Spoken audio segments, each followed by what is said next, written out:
یہ ایک ویڈیو دیکھیں آپ. جڑا کربلا وچ جان واسطے ٹنگا کمی جا رہی ہوں خالی کربلا روانہ ہوئے لوگوں. ہاں وہ کربلا والا نہیں ہے، او کمینہ ہے. وہ صرف ہاں اعلیٰ حضرت فرمایا ہاں اے میں نو تھلی جلد دے کدھر گئی ہو 11ویں جلد. اے اعلیٰ حضرت فرمایا دے وچ آپ نے فرمایا کہ آل بیت کا ذکر لوگوں کو رلانے کے لیے اور غم تازہ کرنے کے لیے، اور فرمایا انہوں دی مظلومیت ذکر کرنا کہ کچھ نہیں کر سکتے سن. اعلیٰ حضرت فرمایا حرام ہے. فرمایا ہوتے ہف تکلیم دے مالک سن. پھر جناب انہوں نے الکواکب الدری امام عبد الرؤف مناوی لکھا جدو امام زین العابدین مدینہ منورہ پہنچے تھے یہ ہو جائے ایک آ گیا امام زین العابدین کو کہنے کہ بڑا افسوس ہویا. امام زین العابدین انج ہتھکڑیاں لگی سن بیڑیاں پائیاں سن. آپ نے انج اشارہ کیتا ہتھکڑیاں بھی ٹوٹ گئیاں بیڑیاں بھی. فرمایا تو کی سمجھنا سی مظلومہ بھلا قوت ہوندے زور نہیں لایا بیٹھے من رضائی. بس اتنی بات ہے. ہاں فرمایا قوت ہوندے ہاں قوت ہوندیاں زور نہیں لایا بیٹھے من رضائی. ہاں قوت ہوندیاں زور نہیں لایا بیٹھے من. سلطان الہند انج ایک باری کرن تے 90 لاکھ کلمہ پڑھے تے جنہاں دے صدقے ساریاں چیزاں حضور نے ایتھے جنہاں نو کھلایا ہوئے.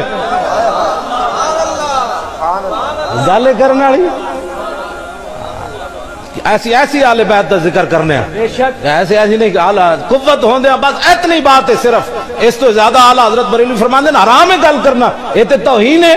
اپنی دھی دی کوئی گل کرنا. میری دھی ایک میں مولوی دی تقریر سنی ایتے تسی بھی انہوں بلاندے کہتا حضرت سکینہ روندیاں گیا ایک دروازے دستک دیتی. میں کہتا تو اپنی دھی دے بارے گل کر سکنا کتیا تو آل بیت دی شہزادیاں دے بارے بکواس کرنا جن کا آنچل نہ دیکھا میرو ماہ نے انہاں دیا چادرہ اتریاں تو پھر دنیا کیویں قائم رہی.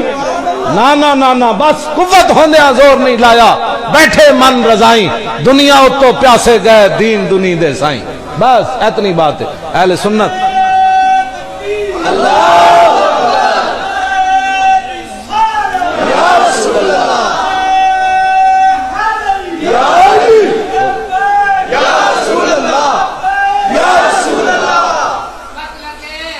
توجہ اے ہون ایک 1.5-2 صدیاں دی گل ہے. حضرت سائیں توکل شاہ امبالوی سید بھی نہیں ہیں صرف فقیر ہیں حضور دی امت دے ولی ہیں. مسجد بیٹھے ہوئے آپ نے ایک مسئلہ دسیا لوگوں نو. فرمایا جنت ایک درخت ہے جڑا جنتی 500 سال اتے چڑھے گا تو پھر 500 سال تھلے اترے گا. 500 سال مسافت اتے چڑھن دی تاں پھل ٹوٹے گا. تو جڑے آپ دے مرید بیٹھے سن انہوں نے کہا حضور ہے تو جنتی نو سزا ہوئی کہ انعام ہویا. کوئی 500 سال اتے چڑھو دیکھ پھل توڑنا ہے تو مالٹا تو پھر 500 سال تھلے آ اے تے سزا ہوئی. سائیں صاحب فرمایا جلے اے مطلب نہیں حدیثاں گھر بیٹھ کے سمجھ نہیں آندیاں. انجی گمراہی پھیل دی. دو زانو ہو کے کسی دے سامنے بہنا پیندا ہے. اے بی سی گھر نہیں سمجھ آندی تو کال کال رسول اللہ گھر سمجھ آ سکنا. حضرت سائیں توکل شاہ امبالوی مسجد بیٹھے ہو سن. مسجد دے دروازے تے شاتوت دا درخت سی. فرمایا اے مطلب نہیں اس حدیث دا اے مطلب ہے مثلا سمجھو بھائی جنتی آئے بیٹھے درخت ہوئے جنتی انج اشارہ کرے گا پھل ٹوٹ کے دی گود وچ آ جائے گا. تے جدو سائیں صاحب نے انج کیتا تے او شاتوت دا درخت سائیں صاحب ول چل پیا. آپ نے فرمایا میں تو مسئلہ سمجھا رہا ہوں اتھے ٹھہرا رہو. میں آکھا صدیاں بعد سائیں توکل شاہ امبالوی خون رسول بھی نہ ہوئے شارہ انج کرے تے درخت چل پوے جو حسین نہر فرات نو انج کہندے. اتنی بات. واخر دعوانا